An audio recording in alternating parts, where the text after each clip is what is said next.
تبلیغی اکابرین کے اصلی چہرے کے موضوع پر اس سلسلے کا 13واں حصہ میں خالص اللہ کی رضا کے لیے آپ کی خدمت میں پیش کر رہا ہوں، اور مجھے اس بات کا بخوبی اندازہ ہے کہ میری باتوں سے بہت سارے ساتھیوں کو تکلیف پہنچ رہی ہوگی۔ میری باتوں سے ان ساتھیوں کی دل آزاری بھی ہو رہی ہوگی۔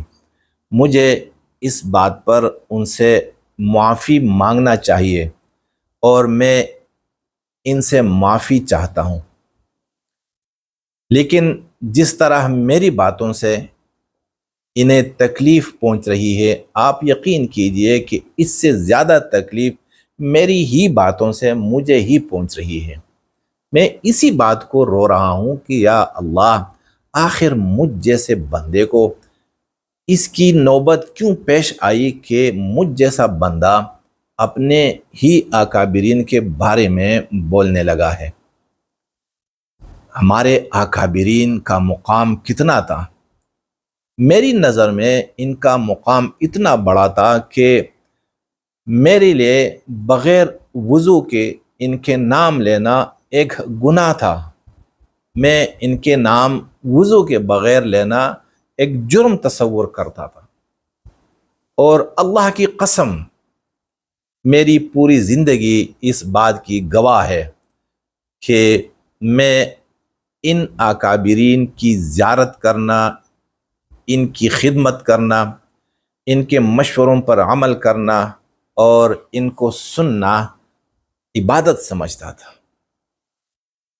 تو جن اکابرین کا مقام میری نظروں میں اتنا اونچا تھا کہ جن کی زیارت، جن کی خدمت میں عبادت تصور کرتا تھا، آج ان اکابرین کے خلاف کیوں میں بولنے لگا ہوں؟ کیا یہ غیروں کی سازش ہے؟ کیا یہ بہتان تراشی ہے؟ کیا میں غیروں کے ہاتھوں میں کھیل رہا ہوں؟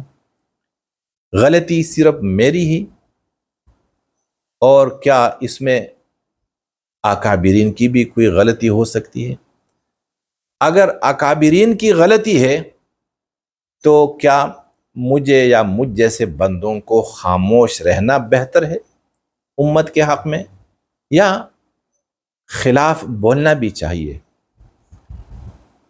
میرے بھائیوں، ہمارے اکابرین ہماری ہی طرح کے ہیں، ہمارے جیسے بندے ہیں۔ یہ نبی بھی نہیں ہیں، یہ فرشتے بھی نہیں ہیں، اور جبرائیل علیہ السلام کی طرح ان کے 600 پر نہیں ہیں کہ بھائی ان کے 600 پر ہیں اور ہم بے پروں کے ہیں۔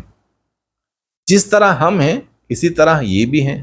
تو جس طرح غلطیاں ہم سے ہو رہی ہیں، اسی طرح کی غلطیاں ان سے بھی ہو رہی ہیں۔ اگر ہمارے اکابرین غلطیوں سے پاک ہوں اور پھر میں یا مجھ جیسے بندے ان کے خلاف بولیں، تو پھر یہ گناہ ہوگا، پھر امت کے حق میں یہ بہتر نہیں ہوگا۔ لیکن اگر ہمارے اکابرین سے بھی غلطیاں ہو سکتی ہیں، انہوں نے غلطیاں کی ہیں، تو پھر ان غلطیوں کی نشاندہی کرنا یہ ہمارا فرض بنتا ہے، کیونکہ ہم چھوٹے ہیں اور وہ بڑے ہیں، اسی لیے تو ہم انہیں اکابرین کہتے ہیں۔ وہ اکابرین کہلاتے ہیں، ہم چھوٹے کہلاتے ہیں۔ ہم چھوٹے ہیں، چھوٹوں کی غلطی چھوٹی ہوتی ہے، اور چھوٹوں کی غلطی کے اثرات بھی کم ہوتے ہیں، اتنے مضر نہیں ہوتے۔ چھوٹوں کی غلطیوں کا ازالہ ہو سکتا ہے آسانی کے ساتھ، لیکن جو لوگ بڑے ہوں، بڑے بڑے رتبوں پر فائز ہوں، تو ان کی غلطیاں وہ پوری امت کو تباہ کر دیتی ہیں۔ ان کی چھوٹی غلطی کے اثرات قیامت تک رہتے ہیں، اور وہ اثرات اچھے اثرات نہیں ہوتے، برے اثرات ہوتے ہیں۔ تو آج جن غلطیوں سے تبلیغی جماعت میں بگاڑ پیدا ہوا ہے، اور تبلیغی جماعت دو حصوں میں بٹ چکی ہے۔ تبلیغی ایک دوسرے کے دشمن بن چکے ہیں۔ تو میرے بھائیوں، اگر ہم اس پر بحث نہیں کریں گے اور ہم ان غلطیوں کو اپنے اکابرین کے سامنے نہیں لائیں گے تو پھر اکابرین وہ شاید مزید بھی غلطیاں کرنے لگیں گے، جس سے مزید امت کا نقصان ہوگا۔ میرے بھائیوں، تبلیغی جماعت یا تبلیغی محنت یہ وہ درخت ہے یا یہ وہ میوہ دار درخت ہے جس کی آبیاری میں نے بھی کی ہے۔ میں نے بھی جان، مال اور وقت اس درخت کی آبیاری کے لیے وقف کی تھی۔ میرا بھی اتنا حصہ ہے تبلیغی محنت میں جتنا حصہ اکابرین کا ہے۔ اسی لیے مجھے بولنا پڑ رہا ہے۔ آپ یقین کیجئے کہ دیکھیں، ابھی یہ بنگلہ دیش میں جو اجتماع ہونے والا ہے، اسی ایک مجمع کو کھینچنے کے لیے، اسی ایک مجمع کو چیننے کے لیے دونوں فریق کس طرح ایک دوسرے کے دشمن بن چکے ہیں،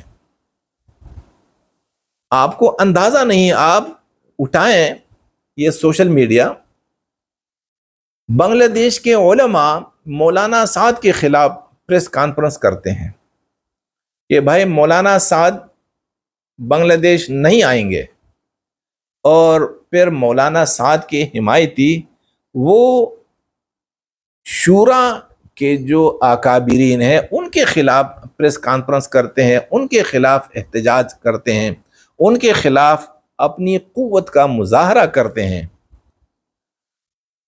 میرے بھائیوں، یہ نوبت کیوں پیش آئی؟ کیا یہ اختلاف یا یہ افتراق، یہ لڑائی امت کو فائدہ دے رہی ہے؟